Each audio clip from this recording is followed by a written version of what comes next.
Hey guys, welcome back.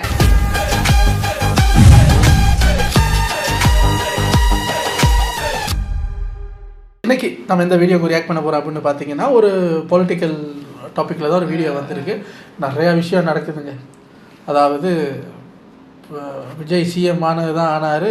அதான் அது வளமையாக எல்லா வீடியோவுக்கும் அது இப்போ ஒரு ரிப்பீட் பண்ணுற டாபிக் மாதிரி ஆகிப்போச்சு. இவங்க கதறல் தாங்க முடியலை.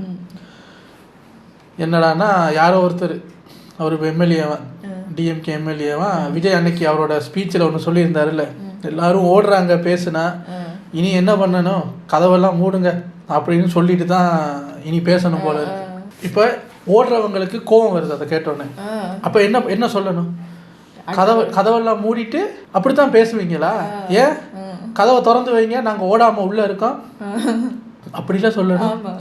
அவங்களுக்கு கோவம் வந்து என்ன சொல்கிறாங்கன்னா, எது கதவை மூடுவியா, எலும்பை உடைச்சி புட்டு நாங்கள் ஓடுவோம்டா, ஆக மொத்தம் ஓடுறதுல தான் இருக்கீங்க. ஸோ இப்போ சிஎம் விஜயை மிரட்டிய திமுக எம்எல்ஏன்னு சொல்லி அவரை அரெஸ்ட் பண்ணுறாங்க. அரெஸ்ட் பண்ணும்போது ஆஹா ஓஹான்னு பூச்சா இதுன்னு பண்ணி இப்போ வந்து ஒரு சிஎம், ஒரு சிட்டிங் சிஎம் வந்து எலும்பு உடைப்பேங்கிறான் ஒருத்தர். சரியா, அவன் ஒரு எம்எல்ஏ. இப்போ இதுக்கு பவரில் இருக்கிறவங்க அவரை அரெஸ்ட் பண்ணி, இது கிட்டத்தட்ட கொலை மிரட்டல் மாதிரி தான்.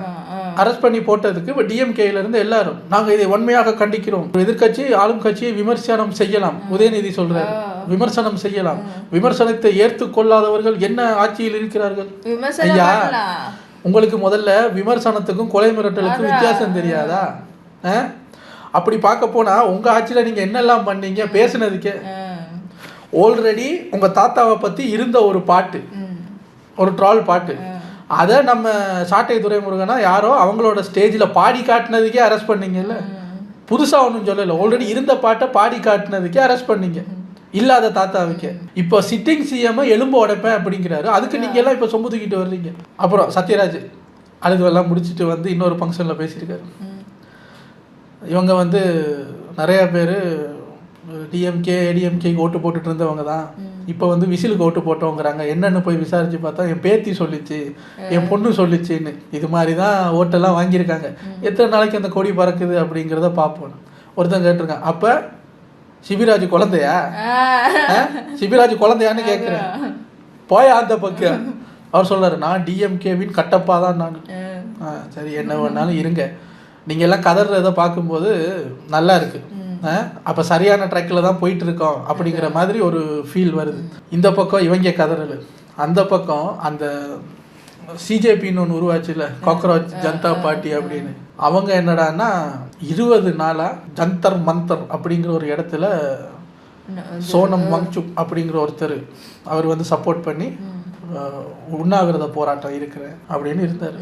ஒரு ஒரு 2 நாள் 3 நாள் உண்ணாவிரதம் இருக்கும்போதே மனசிறங்கி வந்து சரி இப்போ என்ன பிரச்சனை வாங்க பேசலாம் அப்படின்னு கூப்பிடுவாங்கன்னு தான் நான் நினச்சேன். 20 நாளுங்க வரல, இன்னைக்கு வரைக்கும் யாரும் வரல. 20 நாள் ஒருத்தர் சாப்பிடாம உண்ணாவிரதம் இருந்துகிட்டு இருக்காரு. என்ன ஏதுன்னு கூட கேட்கல, என்ன ஏதுன்னு கூட கேட்கல. அவங்க அப்படி கேட்டது என்ன தெரியுமா, இந்த நீட் எக்ஸாம் நடக்கும்போது கொஷின் பேப்பர் லீக் ஆகிருக்கு. அப்போ அதனால 20 ஸ்டூடெண்ட்ஸ் வந்து இல்லாமல் ஆயிட்டாங்க, அவங்களோட உயிரை விட்டுட்டாங்க. அதுக்கு யார் பொறுப்பேற்றுக்கிறது? இது ஃபர்ஸ்ட் டைம் கிடையாது, இது அந்த வருஷத்தில் ஒரு வாட்டி பேப்பர் லீக் ஆகிருக்கு, இந்த வருஷத்தில் ஒரு வாட்டி பேப்பர் லீக் ஆகிருக்குன்னா அந்த எஜுகேஷன் மினிஸ்டர்னு ஒருத்தர் இருக்கார், அவர் வந்து வேலையை விட்டு போகணும் அப்படின்னா இவங்களோட கோரிக்கை. ஆனால் நம்ம பிரைம் மினிஸ்டர் அதை பற்றி காதில் கூட வாங்குறது இல்லை. நேற்று அவங்க ப்ரொட்டஸ்ட் பண்ணுறோம் அப்படின்னு பண்ணதில் போலீஸ் தடி அடி, அந்த தடியில் ஆணியை வச்சு அடிக்கிறது. எதுக்கு? பீஸ்ஃபுல்லாக ப்ரொட்டஸ்ட் நடத்தினவங்களுக்கு அந்த அடி. இதெல்லாம் பார்த்துட்டு என்னங்க இது அப்படின்னு நேற்று ஒரு 2 நாளாக என் ஃபோனில் வேலை செய்வேன், மிஸ்டி ஃபோனை கொஞ்சம் கொடுங்கன்னு வாங்கி அதை பார்ப்பேன். தட்டிட்டு போனால் ஒரு மாதிரி அந்த இரிட்டேட் ஆகும்னு சொல்லுவாங்கல்ல, எரிச்சல் வருது, அப்படி கோவம் வருதுன்னு வாங்கல, அது வருது இவங்க பண்ணுறதை பார்க்கும்போது. இப்போ இன்னைக்கு காலையில் நான் இன்னும் பார்க்கல, இனிமேல் தான் பார்க்கணும். ஒரு ஹீரோஸ் கூட வரலைங்க, பாலிவுட் ஸ்டார் யாரு கூட வரல, எந்த ஒருத்தரும் வரல. சினிமாவில் வில்லனா இருக்கிற ஒருத்தர் அங்கே போய் நைட்டு தூங்கி இருந்து அந்த ப்ரொட்டஸ்ட்ல கலந்துக்கிட்டு, யாரு? பிரகாஷ் ராஜ், அவர் சப்போர்ட் பண்ணிக்கிட்டு இருக்காரு. அதான் சொல்றாங்க சினிமாவில், அங்கே ஹிந்திக்காரங்களாம் சொல்றாங்க சினிமாவில் வில்லன், ரியாலிட்டியில ஹீரோ. சினிமாவில் ஹீரோ பல பேர் இங்கே வரவே கிடையாது. அவங்களாம் என்ன சொல்கிறதுன்னு தெரியலைன்னா ஒரு பெரிய பஞ்சாயத்து ஓடிக்கிட்டு இருக்கு. சரி வாங்க, அந்த பக்கம் நார்த் சைடை பார்த்தா கட்டுப்பாகுது, இங்கே இவங்களை பார்த்தாலும் கட்டுப்பாகுது, என்ன பண்ணுறது? சரி வாங்க வீடியோவை பார்ப்போம். இது ஒரு 8 minutes வீடியோங்கிறதால டக்குன்னு பார்த்துட்டு போயிடலாம். மானக்கெட்ட தமிழ்நாட்டினுடைய முதலமைச்சர் உன்னை சட்டமன்றத்துக்குள்ள வச்சு பாத்துக்கிறோம்டா, கூட்டினா உனக்கு எலும்பு இருக்காது, ஒட்டச்சிட்டு தான் உன்னை அனுப்பி விடுவான். விளக்கண்ண உன்னால என்னடா செய்ய முடியும்? டேய் மயிறு, அது என்ன மானங்கெட்ட தமிழ்நாட்டோட சிஎம்னா நீயும் அங்கே தானே இருக்க?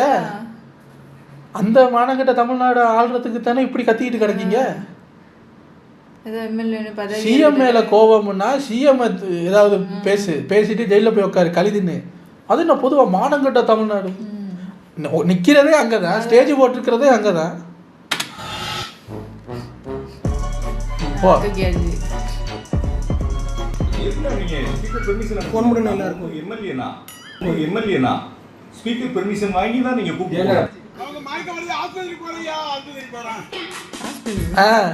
இவர் வந்து போன வாட்டி விஜயை தப்பா பேசி அரெஸ்ட் ஆகிட்டு வந்தவர்.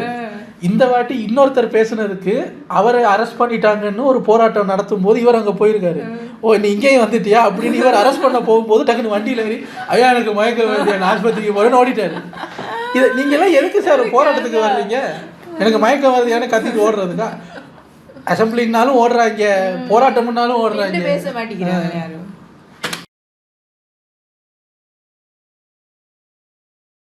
திமுக சட்டமன்ற உறுப்பினர் மார்க்கண்டேயன் கைது செய்யப்பட்டிருக்கிறார். Yeah, that's me. You're probably wondering how I ended up in this situation. அவர் ஏன் கைது செய்யப்பட்டார்? சர்ச்சைக்குள்ளா இப்படி ஒரு ஆள் இருக்காருன்றது உங்க யாருக்காவது இது நாளைக்கு வரைக்கும் தெரியுமா? அவர் எம்எல்ஏவா? யாருக்கும் தெரியாது. இப்போ இன்னைக்கு தான் ஓ இவரான அவரோட பேர் இந்த முகமெல்லாம் இன்னைக்கு தான் தெரிய வருது. ஃபேமஸ் ஆகிட்டோங்கிற சந்தோஷத்தில் போயிட்டு இருக்காரு. ஆனால் அவரின் பேச்சு என்ன என்பது குறித்து அப்படி ஒரு காட்சி உங்களுக்காக. இவ்வளவு கேவலமான ஒரு முதலமைச்சரை தமிழகம் மட்டுமல்ல இந்திய வரலாறே பெற்றது கிடையாது. பெற்றிருக்கு. 5% வாக்குகளை கூட பெற முடியாமல் நடிகர் விஜய் அவனும் தோத்து அவன் கட்சியும் தோத்து போகும். என்னடா ஒரு பெரிய மனுஷன் இப்படி பேசுறீங்க? பூமி சாரும் சொல்லணும். மரியாதையா பேசு. மானங்கெட்ட தமிழ்நாட்டினுடைய முதலமைச்சர். இதுல என்னன்னா எல்லாரும் அப்ப விஜய் சிஎம் ஆகிறதுக்கு முன்னாடியே ஒரு சிஎம்மை பார்த்து அது என்ன சிஎம்முக்குன்னு ஒரு ரெஸ்பெக்ட் இருக்கு தெரியுமா? அது என்ன அங்கிள் ஸ்டாலின், அது என்ன அங்கிள்னு சொல்றது, அப்பெல்லாம் சொல்லக்கூடாது அப்படின்னு பல பேர் பேசுனாங்க. இப்போ ஒரு அவர் அங்கிள்னு தான் சொன்னாரு. இப்போ என்னடானா அவன் இவன் வெளும்போட பேனு சிட்டிங் சிஎம் சொல்லிவிட்டு இப்போ வர்றாங்க நாங்கள் இதை வன்மையாக கண்டிக்கிறோம். கண்டிங்க. உன்னை சட்டமன்றத்துக்குள்ள வச்சு பாத்துக்கிறோம்டா. அதுக்கு நீங்க உள்ள இருக்கணும்டா. சட்டமன்றத்துக்குள்ள வந்து பார்ட்டி ஃபண்டுன்னு அப்படியே ஓடக்கூடாது. அப்புறம் சட்டமன்றத்துக்குள்ள வச்சு பார்த்துக்கோம்னா ஓடுறது யாரு? வாயக்குன்றாங்க. என்ன மிரட்டுறீங்களா? சட்டமன்றத்தை பூட்டுவானா, பூட்டினா உனக்கு எலும்பு இருக்காது, ஒட்டச்சிட்டு தான் உன்னை அனுப்பி விடுவான்.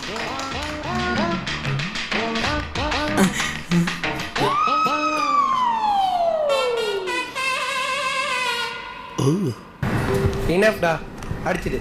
சட்டமன்றத்தை பூட்டுவானா, பூட்டினா உனக்கு எலும்பு இருக்காது, ஒட்டச்சிட்டு தான் உன்னை அனுப்பி விடுவான்.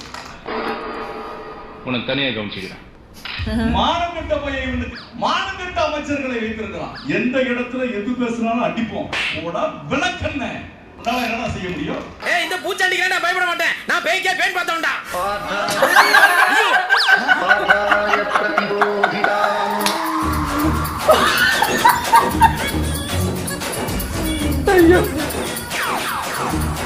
தூத்துக்குடி மாவட்டத்தைச் சேர்ந்த அனிதா ராதாகிருஷ்ணன் ஏற்கனவே இது போன்ற அவதூறு பேச்சுக்காக கைது செய்யப்பட்ட நிலையில் அதே மாவட்டத்தைச் சேர்ந்த மற்றொரு திமுக எம்எல்ஏவான மார்க்கண்டேயனும் கைது செய்யப்பட்டுள்ளது தமிழக அரசியலில் பரபரப்பை ஏற்படுத்தியிருக்கிறது.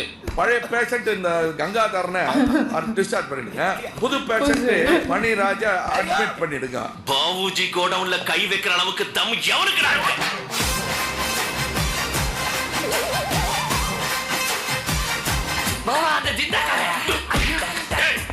என் கூடவே விளையாடுறியா? எது ஸ்பீக்கர் பெர்மிஷன் இல்லாம பெர்மிஷன் வாங்கிட்டு வாங்க. என்ன நீங்க ஸ்பீக்கர் பெர்மிஷன் ஃபோன் பண்ணி நல்லா இருக்கும். எம்எல்ஏனா என்ன நான் பெரிய மனுஷன்ல ஆபத்து வந்தா மட்டும் பதவியை சேர்த்துக்கிறது. எம்எல்ஏக்கு இருக்கிற அந்த ஒரு இதை வந்து ஃபாலோ பண்றது இல்லை. எம்எல்ஏ மாதிரியா ஸ்டேஜில் பேசுனீங்க? அப்படி பேசுனவங்களுக்கு பேர் வேற இல்லை. உன்னை சட்டமன்றத்துக்குள்ள வச்சு கூட்டினா உனக்கு எலும்பு இருக்காது, ஒட்டச்சிட்டு தான் உன்னை அனுப்பி விடுவானா. ஸ்பீக்கர் பெர்மிஷன் வாங்கி தான் நீங்க கூப்பிடுங்க. நீங்க வராம நான் போக மாட்டேன். ஏன்டா இப்படி அடம் பிடிக்கிற? வாங்க சார். அவங்க கட்சி பொதுக்குழுவுல உதாரண மாதிரி விட்டு மாட்டிட்டாருங்க. வேணாம், நான் ரொம்ப பெரிய இடம், என் மேல கைய வச்ச நீ ஒரு ஜென்மத்துக்கு ஃபீல் பண்ண வேண்டியது இருக்கும். ஸ்பீக்கர் பெர்மிஷன் அதாவது கட்சிக்காரங்க ப்ரொடக்ஷன் கொடுப்பா. நான் சொன்னேன் கட்சிக்காரங்க ப்ரொடக்ஷன் கொடுப்பா. ஆனா அவங்களெல்லாம் மீதுனே அவங்களை எடுத்துட்டு போனாங்க. வாரண்ட் வரதுக்கு முன்னாடி கரண்ட் வந்திருக்கு. என்னோட தொண்டர்களை பாரு. இதெல்லாம் படத்துல தான் பார்த்துருக்கோம், நேர்ல பார்க்க நல்லா இருக்கு. கட்சிக்காரங்க ப்ரொடெக்ஷன்.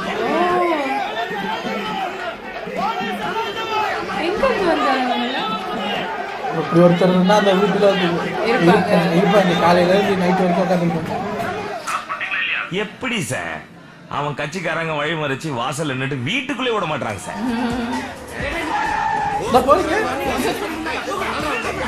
ப்ரொடெக்ஷன் பத்தல போல இருக்கு. நாங்க என்ன கோமாளி பையில நினைச்சுக்கிட்டு இருக்கிற இல்ல சார். சார் வார்த்தைங்கிறது விதை மாதிரி சார். நம்ம நல்லது விதைச்சா நல்லது இருப்போம், கெட்டது விதைச்சா.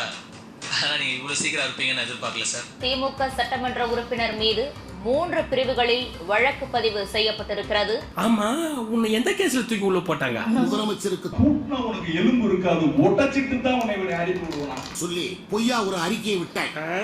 மிரட்டல், அமைதிக்கு குந்தகம் விளைவித்தல், வெறுப்புணர்வை தூண்டுதல் ஆகிய பிரிவுகளில் இங்க கொண்டு உள்ள போட்டான். அது சரி, இருந்தாலும் விடுவனா? இப்ப வந்துருவானுங்க அசிஸ்டன்ட் ஜாமீனோட. அது என்னன்னா ஏதோ 20 வக்கீல்கள் ஆஜராயிருக்காங்களா இவர் அந்த கேஸை இது பண்றதுக்கு. என்னன்னா அவங்களுக்கு இப்போ அவர் அசிங்கப்படுத்தினா போதும், அப்படி எடுத்து உள்ள போட்டிங்கன்னா அது எங்களுக்கு பவர் இருக்கு, காசு பணமெல்லாம் இருக்கு, நாங்கள் பெரிய 20 வக்கீலை வச்சு நாங்கள் வெளியே வந்துடுவோம். ஏங்க உங்கள் கட்சியில் என்னென்னத்துக்கெல்லாம் ஜெயிலுக்கு போய் பேர் வாங்கியிருப்பாங்க இல்லை நம்ம நிறையா பேர். உங்கள் கட்சியில் என்னங்க எல்லாரும் தப்பாக பேசிக்கிட்டு ஜெயிலுக்கு போய் வந்து அதில் ஃபேமஸ் ஆகிட்டு இருக்காங்க. இவர்தான் பழைய பேசுறது.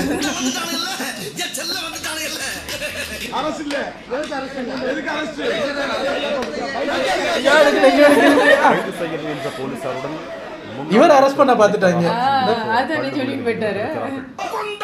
இவர் தானே சிங்கப்பூருக்கு ஓடி போனவர். எங்கள் கோரிக்கை நிறைவேறும் வரை கொந்தளிப்போம்.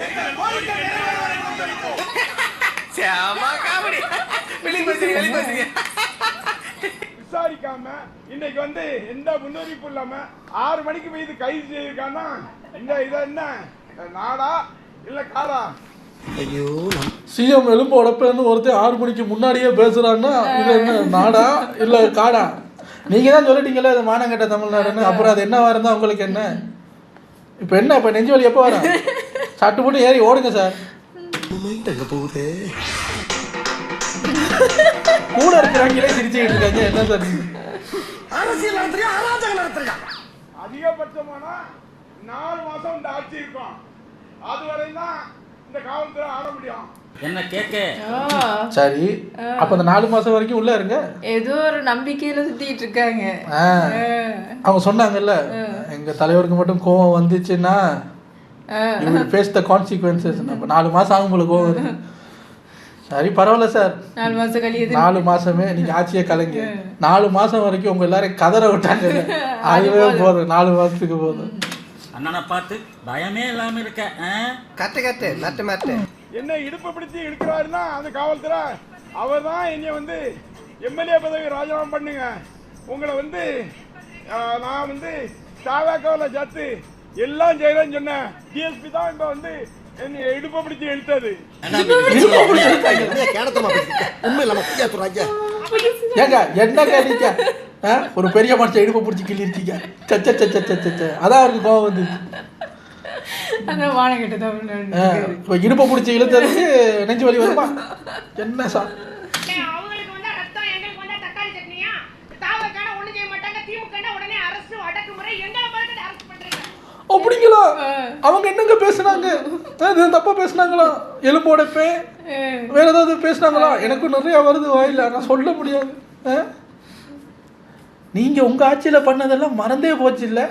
அது போன வருஷம், நாங்க சொல்றது இந்த வருஷம். அவங்க மட்டும் தான் பண்ணுவாங்க போல, மத்தவங்க பண்ணது பிடிக்காது. அடக்குமுறை அப்படி கேட்கணும். அடக்குமுறையா? என்னத்தை அடக்குனாங்க? சிஎம் எலும்பு உடப்பேன்னு சொன்னவர் அடக்குறாங்க சார். அடக்கட்டு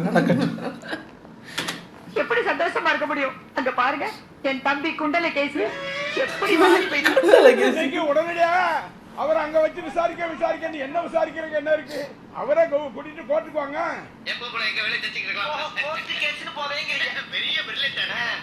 அமைச்சர் வன்னியரசு வந்து எல்லாருக்கும் எலும்பு இருக்கு அப்படின்ற மாதிரி ஒரு கருத்தை வந்து பதிவு பண்ணியிருக்காரு. அது உண்மைதான், எலும்பு இருக்காதான் இது இருக்குல்ல. உனக்கு எலும்பு இருக்காது, உடைச்சிட்டு தான். ஓ, அவர் எல்லாருக்கும் எலும்பு இருக்குதானே, அங்கேயும் உடையாதான்னு கேட்டிருக்காரு. இப்போ அவன் கேட்டதுக்கும் நீங்க சொன்னதுக்கும் என்ன சம்பந்தம்? என்ன எப்படிதான் நான் சமாளிக்கிறது?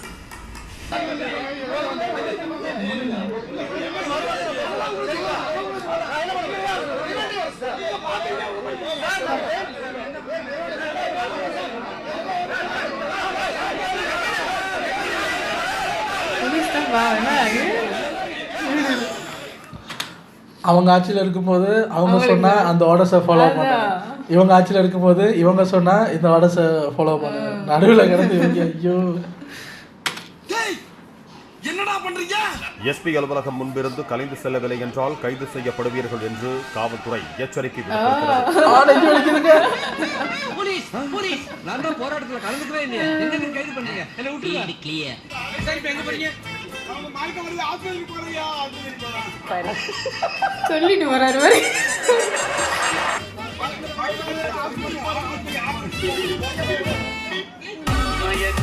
என்ன மைக்கிட்டீங்க? இவர் பார்த்தாரு, அவங்க சொல்றாங்க சார் இப்போ நீங்கள் கலைஞ்சி போகலான்னு அரெஸ்ட் பண்ணுவோன்னு. போன வாரம் தானே பண்ணீங்க, இந்த வாரமும் பண்ணுவீங்களா? பண்ணுவோம். ஐயா கண்ணை இருட்டிக்கிட்டே வருதுங்க ஐயா. ஐயா இவ்வளோ வீக்காக இருக்கிற நீங்கள் எதுக்கு போராட்டம் அது இதுன்னு? நம்ம உதயநிதி ஸ்டாலின் ஐயா வந்து இளைஞர் அணி தானே, அவர் இதுக்கெல்லாம் வர மாட்டாரா? உங்களை அனுப்பி விட்டுருக்காரு. சரி சரி, இப்போ எப்படி? இப்போ நேராக உள்ளூரில் இருக்கிற ஹாஸ்பிட்டல் போகிறீங்களா இல்லை நேராக சிங்கப்பூர் ஹாஸ்பிட்டலுக்கு போகிறீங்களா? வந்தீங்கன்னா சொல்லுங்கள், வந்து பார்க்குறேன், பக்கத்தில் தான் இருக்குது. ஐயோ முடிஞ்சு போச்சு. என்ன சாப்பிட்டீங்க? நல்லா டேக்கப் ஆகும்போது அப்படியே பக்குன்னு மூடிடுவீங்க. அடுத்து என்ன நினச்சின்னு எனக்கு தெரியணுமா இல்லையா? இவர் இப்போ போறாரா, ஹாஸ்பிட்டல் போறாரா, இப்படியே பின்னாடி திரும்பி பார்த்தா அது உண்மையாக தானு பார்க்கறதுக்கு வர்றாங்களா வண்டி. ஐயோ என்ன சார், ஒரு பேச்சுக்கு சொன்னால் உண்மைக்கு ஃபாலோ பண்ணுறாங்க. அரெஸ்ட் பண்ண வேணாம். இது இவங்களோட ஆட்சியில் இது மாதிரி நிறையா பண்ணியிருக்காங்க. அப்போ யாருக்கும் அரசியலில் அந்த அளவுக்கு நாட்டம் இல்லாததுனால நடந்ததெல்லாம் வந்து இந்த அளவுக்கு வெளியே தெரியல. இப்போ விஜய் உள்ளே போனதுக்கு அப்புறம் நிறைய பேர் பார்க்குறாங்கல்ல, அப்போ பார்க்கும்போது இதெல்லாம் வந்து புதுசாகவும் என்ன அப்படியே நமக்கு தெரியுது. ஒருவேளை விஜய் ஆட்சியில் தான் அதெல்லாம் ஃபர்ஸ்ட் டைம் பண்ணுறாங்களான்னு பார்த்தா நிறைய அந்த மீம்ஸில் அவங்கவங்கலாம் வந்து இத்தனையா வருடம் நீங்கள் ஆட்சியில் இருக்கும்போது இப்படி ஒன்று நடந்துச்சே அப்படின்னு அவங்க அதெல்லாம் சொல்லும்போது பார்க்கும்போது தான் ஓஹோ நீங்கள் இது அதான் சொல்கிறாங்க கர்மா சார். நீங்கள் செஞ்சீங்கல்ல, நீங்கள் ஆட்சியில் இருக்கும்போது யாராவது ஏதாவது பேசினா நீங்கள் எல்லாம் என்ன பண்ணினீங்க, இப்போ அது திருப்பி நடக்குது, அவ்வளவு தானே. விஜய் சார் பாருங்க, உங்களுக்கு கெடு குறிச்சிட்டாங்க, 4 மாசம் தான் உங்களை ஆட்சியில் இருக்க விடுவாங்களா? அதுக்குள்ள என்னென்ன செய்யணுமோ செஞ்சு அதுக்குள்ள நீங்க என்னென்ன பண்ணணுமோ ஸ்பீடா பண்ணிடுங்க. இங்க மக்கள் கூட ஓட் போட்டு உங்களை போஸ்ட்ல இருக்க வைக்க முடியாது. அவங்க நினைச்சாதான் நீங்க உள்ள இருக்கலாம். நீங்க கதவும் மூட முடியாது, உங்க எலும்பு வர உடைச்சிருவாங்க. அப்புறம் என்ன பண்றது அப்படின்னா ஓடுனாங்க, இப்ப மயங்குறாங்க சார். புதுசா இருக்கு. அடுத்து என்ன பண்ணுவாங்கன்னு பார்க்கணும். இதுல சும்மா செஞ்சு பார்க்கணும். இப்போ உண்மைக்கு உள்ளே வந்த உடனே நம்ம கதவை பூட்டி பார்க்கணும். ஏன்னா நாங்கள் சினிமாவில் அவர் நல்ல ஏசி கேரவேனில் இருந்துட்டு வந்து ஸ்டண்ட் கோரியோகிராஃபர் சொல்லும்போது சும்மா அப்படியே சண்டை போட்டு தான் பார்த்துருக்கோம். நீங்கள் அவர் எலும்பு உடைக்கும் போது நேரில் எப்படி சண்டை போடுவாங்க, ஒரு ஹீரோ அடி வாங்குறது எப்படி இருக்கும் ரியல் லைஃப்பில், அவதான் ஒரு சிஎம் எலும்பு உடைகிறது எப்படிங்கிறதெல்லாம் நாங்கள் பார்த்ததில்லை சார் இது வரைக்கும், எங்கேயும் நடந்தது இல்லையா. சிஎம் சட்டையை பிச்சுட்டு ரோட்டில் நடக்கிறத பார்த்துருக்கோம், அது எத்தனை நாளைக்கு தான் அதை பார்க்குறது. ஒரு ஒரு சிஎம் எலும்பு உடைவது எப்படிங்கிறது பார்க்கணுன்னு ஆசையாக இருக்குது. ஏன்னா அந்த ஒருத்தர் சொல்லியிருக்காருல்ல எல்லாருக்கிட்டேயும் தான் எலும்பு இருக்குன்னு, அதெல்லாம் கேட்கும்போது பார்க்கணும் போல் இருக்கு எனக்கு. பார்ப்போம். அதெல்லாம் பண்ணணும்னா ஃபஸ்ட்டு நீங்கள் ஓடாமல் உள்ளே இருக்கணும், அப்போ தான் சண்டை போட முடியும். ஓடிக்கிட்டே இருந்தீங்கன்னா எப்படி? இவர் இப்போ யோசிப்பார், உடப்பேன்னு தானே சொன்னேன், அதுக்கே தூக்கி உள்ள போட, அப்போ உடச்சா என்ன பண்ணுவேன்? வரவே முடியாது, அவ்வளோதான் வாங்க. ஐயோ ஐயோ. சரி, ஆனால் டுடே ட்ரெண்டிங் அவங்களுக்கெல்லாம் ஆகா நம்மளை கொஞ்சம் ரெஸ்ட் எடுக்க விடாம கண்டென்ட் கொடுத்துக்கிட்டு இருக்காங்களே, என்ன சார் அப்படிங்கிற பிக் பாஸ். அதான் பிக் பாஸ் எல்லாம் தூக்கி ஓரமா போடுங்க சார். அடுத்த 5 வருஷத்துக்கு 5 வருஷம் கூட இல்லையே, 4 மாசத்துக்கு தானே சார் விஜய் சாரால இருக்க முடியும். அவங்க சொன்னா அது பண்ணிடுவாங்க sir. Powerful people come from powerful places. பார்த்தீங்கல்ல, ஸோ விஜய் சார் சீக்கிரம் இன்னொரு 4 மாதம் தான் உங்களுக்கு டைம். அந்த பதவியிலேருந்து என்னென்ன செய்ய ஆசைப்பட்டீங்களோ எல்லாத்தையும் செஞ்சுருங்க. அப்புறம் அவங்க தூக்கி போட்டு அவங்க பதவிக்கு வந்துடுவாங்க. அப்புறம் உங்களால் எதுவும் பண்ண முடியாது. அப்போ நீங்கள் போய் உட்காந்து சொல்லுங்கள் நாங்கள் எலும்பு உடைக்கிறோம்னு. அப்போ என்ன பண்ணுறாங்கன்னு பார்ப்போம். கேட்டால் அப்போ வந்து சொல்லுவாங்களா, எதிர்கட்சி வந்து அது கிரிட்டிசிசம், அதை ஏற்றுக்கணும். சிஎம் எலும்பு உடைப்பேன்னு சொல்கிறது வந்து கிரிட்டிசிசம். இவங்க தான் இத்தனை வருஷம் ஆட்சி பண்ணாங்கன்னு நினைக்கும் போது சர்ப்ரைசிங். நைஸ். உங்களை அடுத்த வீடியோவில் வந்து சந்திக்கிறோம். Take care. பாய்.